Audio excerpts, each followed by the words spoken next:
இப்போ நம்ம வந்து இன்னைக்கு யாரை பார்க்க போறோம்னா அக்னி சிறகையில் நம்ம தினசரி ஒவ்வொரு சாதனை பெண்களோட கதையை நம்ம படிச்சுட்டு இருக்கோம். என்னன்னா சாதனை பெண்கள் வரலாறு வந்து அழிக்கப்பட்டுட்டே இருக்குது. அதை வந்து நம்ம போற்றி பாதுகாக்கணும் அப்படிங்கிறது நம்ம கிளாஸு. பெண்களோட பெருமையை எடுத்து சொல்வதற்காண்டி தான் ஒவ்வொரு நாளும் வேலைக்கிழமை ஒவ்வொரு பெண்ணோட கதையை படிக்கணும். இன்னைக்கு பார்க்க போகிறது வைமு கோதை நாயகி.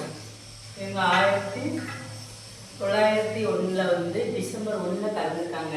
இவங்க அப்பா வந்து திருவல்லிக்கேணியில் ஒரு வாழ்ந்த காவல்துறை அதிகாரி. இவங்க அப்பா வந்து எஸ்.என். வெங்கடாச்சாரி, அம்மா வந்து பட்டம்மாள். இவங்க வந்து 2வது குழந்தையா வந்து நம்ம கோதை நாயகி அம்மா பிறந்திருக்காங்க.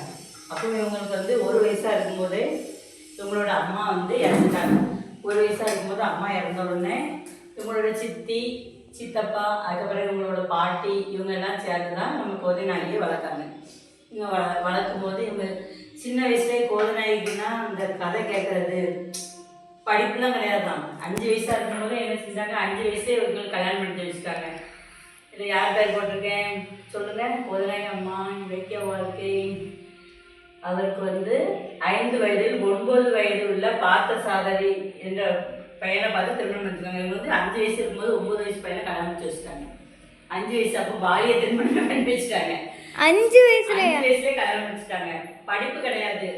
அப்போ ஒண்ணுமே படிக்க தெரியாது, எழுதவும் தெரியாது, தமிழ் தெரியாது. ஆனா சின்ன வயசுல ஒரு ஞானம் உண்டாம். இப்படி கதை கேட்கறது, இப்படியே பாட்டிலேருந்து கதையா சொல்லுவாங்க தெரியுமா. சின்ன வயசுல எல்லாத்துக்கும் நம்ம பாட்டினா ஒரு கதை சொல்லுவாங்க. அப்படி சுவாரஸ்யமான கதை சொல்றது வந்து அவங்களுக்கு ரொம்ப பிடிக்குமா. சுவாரஸ்யமா எல்லாரையும் கூட்ட வச்சு இப்படி கதை சொல்லி அப்படியே பேசிட்டே இருக்கும்போது இவங்களோட தோழி பட்டம்மாள் நல்லா, இவங்களோட தோழி பட்டம்மாள் வாய் மூலியமாவே கதை சொல்லி, நம்ம இப்படி சொல்கிறோம்னா அப்படி வாய் மூலியமாக எழுத தெரியாதுல்ல, அந்த பட்டம்மாளுங்கிற தோழி தான் வந்து இவங்களுக்கு வந்து எழுதியிருக்காங்க. இவங்களுக்கு எழுத தெரியாதுல்ல, பட்டம்மாளுங்கிற தோழி மூலியமாக இவ சொல்ல சொல்ல அவங்க எழுதியிருக்காங்க. முதல்ல 1924 வந்து இந்திர மோகனா அப்படிங்கிற ஒரு நாடக நூலை வந்து வாய் வழியாகவே சொல்லி முதல்ல வெளியிட்டிருக்காங்க. அப்போ என்னென்னா ஒன்றுமே படிக்க தெரியாது, தமிழ் மேலே இலக்கியம், கவிதை, கட்டுரை எல்லாமே வந்து ஆர்த்தப்பட தான். இது தமிழ் மேலே கொண்ட காதல்னால 35 ஆண்டு காலத்தில் வந்து 115 நாவல் எழுதிட்டாங்க. எவ்வளோ பெரிய சாதனை. 35 ஆண்டு காலத்தில் 115 நாவலும் எழுதிட்டாங்க.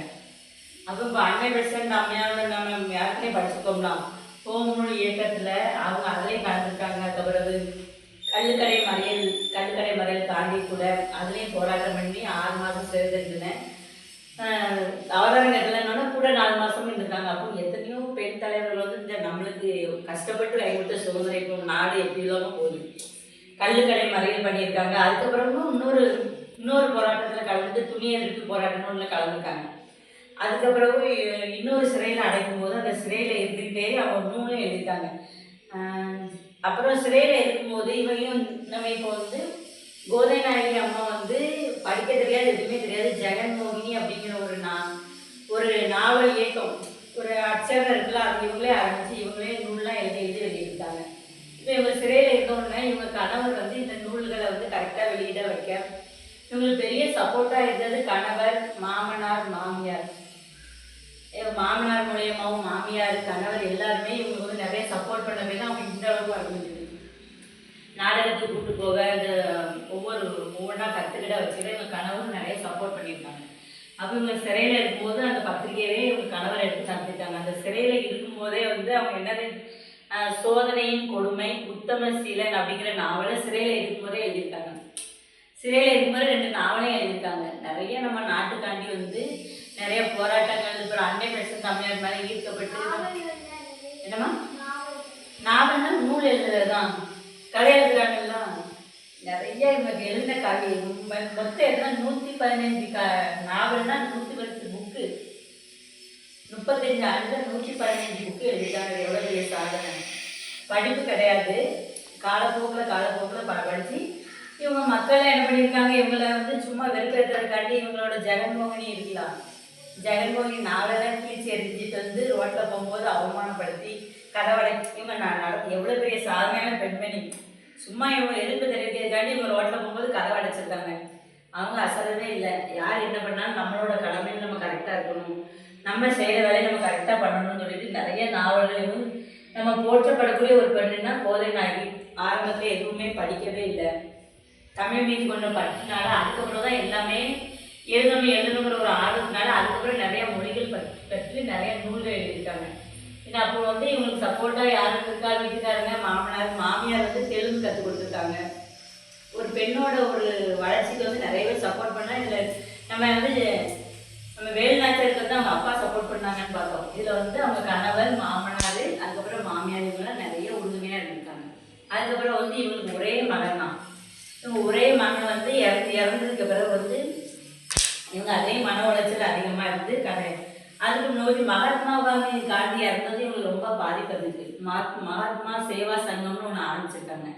ஆரம்பித்து பெண்களுக்கு மட்டுமே இளம்பெண் விதவைகள், அதுக்கப்புறம் தையல் பயிற்சி, நூல் பயிற்சி, நூல் நூக்குறது எல்லாமே பெண்களுக்காக கற்றுக் கொடுக்குறாங்க. ஒரு பெரிய விஷயம். மகாத்மா இறந்த உடனே மகாத்மா சேவா சங்கம்னு ஆரம்பித்து பெண்களுக்கு தனி இந்த ஒரு பத்திரிகையை வச்சுட்டாங்களாமா. இது வந்து பெண்களே கதை எழுதுற மாதிரி எல்லாமே பெண்களாகவே பண்ணுற மாதிரி இவங்க வந்து பெண்களுக்கு வந்து நிறைய சப்போர்ட் பண்ணியிருக்காங்க. இப்போ ஒரே மகன் இறந்த உடனே இவங்களுக்கு அந்த சோகம் தாங்காமல் அவங்க இறந்து கரெக்டாக 4 வருஷம் கழிச்சு 1960 வந்து பிப்ரவரி 20 வந்து இவங்க இறக்காங்க. இவங்கள மூலியமாக நம்ம என்ன தெரிஞ்சுக்கணும் அப்படின்னு சொன்னால், நம்ம வந்து ஒரு தன்னம்பிக்கை இருந்தால் யாருனாலும் எப்படியும் ஜெயிக்கலாம், முயற்சி இருந்தால் யாருனாலும் வெற்றி பெறலாம். 5 வயசுல கல்யாணம் முடிஞ்சிட்டு அதுக்கப்புறம் படிக்க தெரியாது, அதுக்கப்புறம் முயற்சி பண்ணி எத்தனையோ போராட்டங்கள் போராடி நிறைய வெற்றி பெற்றுட்டாங்க. அப்போ நமக்கு இப்போ நிறைய வசதி இருக்குது, நம்ம நினச்சா நிறைய சாதிக்கலாம். ஓகேவா?